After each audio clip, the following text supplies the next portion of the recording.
মাধ্যমিক ও উচ্চ মাধ্যমিক পরীক্ষার পর পড়ুয়ারা কোন বিষয়টি নিয়ে লেখাপড়া করবে, চাকরি পাবার ক্ষেত্রে কিভাবে নিজেকে তৈরি করবে, সেটা অনেক পড়ুয়ারা বুঝে উঠতে পারে না। সঠিক গাইড না পাওয়ায় ভবিষ্যৎ গড়ে তোলার পরিকল্পনা কোথায় যেন থমকে যায়। এতে হতাশ হয়ে পড়ে অনেক মেধাবীরাই।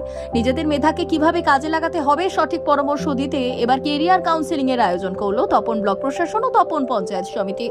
সেই সঙ্গে এবারের মাধ্যমিক ও উচ্চ মাধ্যমিক কৃতী ছাত্রছাত্রীদের সম্বর্ধনাও দেওয়া হলো। ব্লক প্রশাসনের এমন উদ্যোগকে সাধুবাদ জানিয়েছেন মন্ত্রী সহ তপনবাসী। দক্ষিণ দিনাজপুর জেলার তপন ব্লক পিছিয়ে পড়া ব্লক হিসেবে পরিচিত।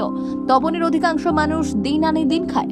স্বাভাবিকভাবে গ্রামের অভাবী পরিবারের ছেলে মেয়েরা মাঝপথে লেখাপড়া ছেড়ে দিয়ে কেউ বা পরিযায়ী শ্রমিকের খাতায় নাম লেখায়, কেউ বা কৃষিকাজের সঙ্গে যুক্ত হয়।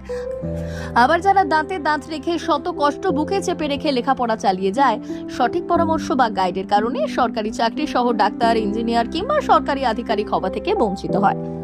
তপনের পড়ুয়াদের মেধা থাকা সত্ত্বেও কোনো নিজেদের সুন্দর ভবিষ্যৎ গড়তে পারছে না, সেদিকে নজর দেন খোদ ভিডিও তীর্থঙ্কর ঘোষ।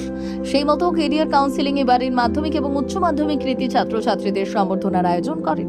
বৃহস্পতিবার অনুষ্ঠানের আয়োজন করা হয় রবীন্দ্র ভবনে। প্রদীপ প্রজ্বলন করে অনুষ্ঠানের সূচনা করেন ক্রেতা সুরক্ষা মন্ত্রী বিপ্লব মিত্র।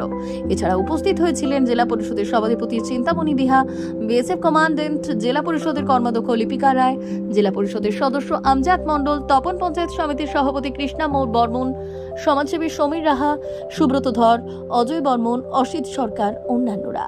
নিজের কেরিয়ার কিভাবে গড়ছেন, নিজের কেরিয়ার কিভাবে তৈরি করেছেন, কেরিয়ার তৈরি করতে গেলে কি কি করতে হবে, নিজেদের সেই অভিজ্ঞতার কথাই তুলে ধরে পড়ুয়াদের পরামর্শ দিলেন তপন থানার আইসি জন্মারি বিয়ান্নি লেপচা, বিশিষ্ট চিকিৎসক অভিজিৎ ভৌমিক, চিকিৎসক সন্দীপ ঘোষ, বালুরঘাট কলেজের অধ্যাপিকা ডক্টর পৌলমী চক্রবর্তী, শিক্ষক সুব্রত মুখার্জি এবং ব্যাংক কর্মীরা। জেলাতে এই ধরনের মোটিভেশনাল ক্যাম্প বলতে যেটা বোঝায়, ছাত্রছাত্রীদের ডেকে নিয়ে তাদের যারা ভালো রেজাল্ট করেছে তাদের প্রাইজ দিয়ে অনুপ্রাণিত করা এবং তারা ভবিষ্যৎ জীবনে কি হতে চায় সেটা নিয়ে যে মোটিভেট করার চেষ্টা করা, এই জিনিসগুলো আমাদের জেলাতে এর আগে কেউ করেনি।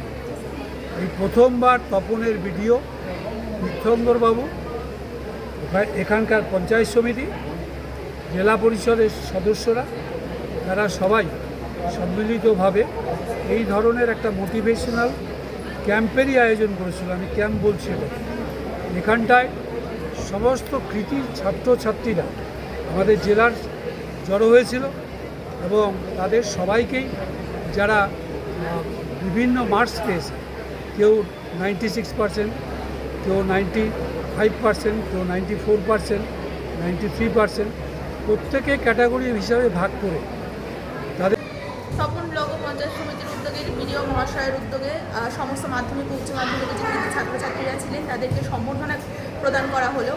একটি অভিনব অনুষ্ঠান, এটাকে তপন ব্লকে এত বড় মাপের এরকম ধরনের অনুষ্ঠান হয়েছে বলে আমার জানা নেই। তো সত্যি এসে একটা অন্যরকম অনুভূতি কাজ করলো, ভালো লেগেছে। সংবর্ধনা পেয়ে কতটা আপ্লুত? অবশ্যই আপ্লুত, কারণ মাধ্যমিক জীবনের সবচেয়ে বড় পরীক্ষা, প্রথম বড় পরীক্ষা। তো সেখানে দাঁড়িয়ে 90%-এর উপরে আমার মার্কস এসেছে। তো সেখানে দাঁড়িয়ে সরকারি আধিকারিকের কাছ থেকে পুরস্কার নেওয়া বা সম্বর্ধনা নেওয়া, এটা একটা আলাদাই একটা অনুভূতি। অবশ্যই খুবই ভালো লেগেছে। বিশেষ প্রতিবেদন, উত্তর বাংলার সংবাদ।